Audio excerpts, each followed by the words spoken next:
Hello, and welcome to Storytime with Christina. All right, so for today's story, it is about breathing patterns and how the breathing patterns that we repeat as a child really affect our adult life, not only physically, but emotionally, and how we approach our life and how we deal with things. So this client, she came to me at a time when her life was actually really awesome. It was at its peak. And she was afraid. She started to get this fear that it would all fall apart, which is so interesting and so intriguing to me that somebody comes to me when everything is so good. And she's never had this moment where she moved here, she got the job that she wanted, she has this amazing boyfriend, but she has this fear that's starting to linger in her body and then stem through her whole life, almost this sabotage in some sort of way. Not being able to just allow these things to enter in her body, and then once she allows them in, for them to be comfortable, for her to accept that she's made it to this point, that she can finally almost relax a little bit in her life. She's kind of spent her whole life like pulling things in and grasping and trying to, do what everybody else is trying to do, be successful or have some purpose. And so I was watching her breathing pattern, and I was just super impressed about her really, really long exhale. I was timing it, and I was like, dang girl, your exhale is like 30 seconds. Like literally, I timed it, it's 30 seconds. And her inhale was like she could not breathe into the belly, which is actually very normal when people come to me at first, especially if they are in states of anxiety constantly. So for her, I was like, wow, that's really interesting. Your exhale is great. So let's work on the inhale. Let's bring the spaced breath to the belly. And, at that point, I had her answer some questions about her like history of movement, injuries, all of these things. But what I didn't ask was whether she played an instrument. And what she told me is when she was 8, she started to play the oboe. And it dawned on me, I was like, wow, her breathing pattern is her oboe playing pattern. From 8 to 18, what she would do was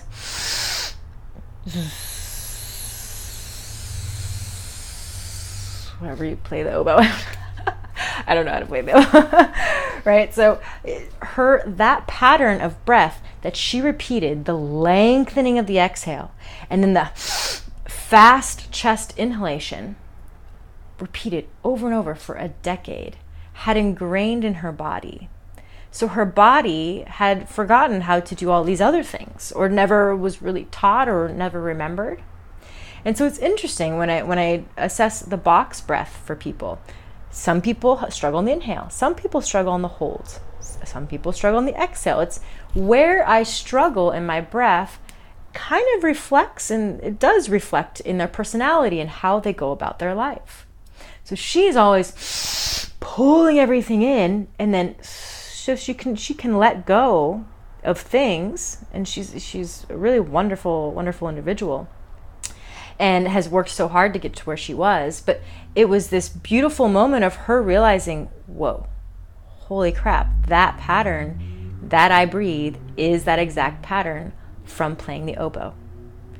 And because we don't focus on breathing patterns, she stopped playing the oboe and she only had this pattern. And I think over time, it's great to pull things in because she's reaching for things, she's grasping for goals, but once you're settled, she has no passive inhale. There's no allowing that's happening. It's always a pulling it towards her. So for her, we just started working together. So I don't know what the result of this work will truly give to her. And that's dependent upon her dedication to the practice. But just knowing that these patterns stick with us. So I want you to take a moment to think about maybe some patterns of breath that may have been caught up within your body or imprinted in your nervous system, whether it's through an instrument, whether it's through a fear pattern of or always being afraid that constantly pulling in the breath and never actually releasing it out. All of these breathing patterns absolutely reflect emotional states. So when we start to begin to understand the story in our body, let's look back, way back, into what our childhood was like. Because, I think this is, in psychology, a common thing that our child, how we raise a child is definitely going to obviously dictate, how we are as adults. And then we spend our adult life resetting and recoding patterns. My parents did the best they could. And sometimes there's things that need to be rewritten. But that's the journey and that's the lesson. So that's the story for you today. I have other stories about breath and relation to childhood, which I'm really excited to share with you. Please feel free to comment and maybe share your story of and any questions that you have. I would love to hear them, and I'd love to start to create a community of people who are starting to uncover this story in your body, in our bodies. So thank you, and I'll see you soon.